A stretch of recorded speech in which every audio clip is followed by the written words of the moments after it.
আজ হাওড়ের দিকে চলে আসলাম।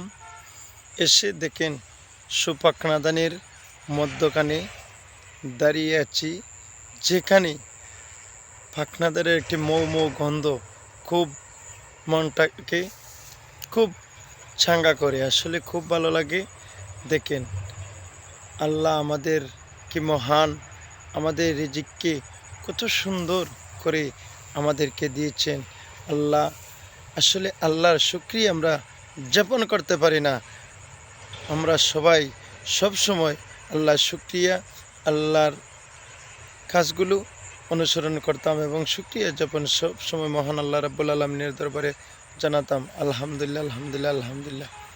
কি সুপাকনাদান, মৌ মৌ গান, শুভ সকালে এই ঠান্ডা শীতল মুক্ত বাতাস গায়ে লেগে এই দানের হাওরে আসে, খুব ভালো লাগলো। আমার ভিডিওটা যারা দেখবেন একটু ভালোবাসার মাধ্যমে একটু ছড়িয়ে ছিটিয়ে দিবেন, আপনাদের জন্য শুভকামনা রইল।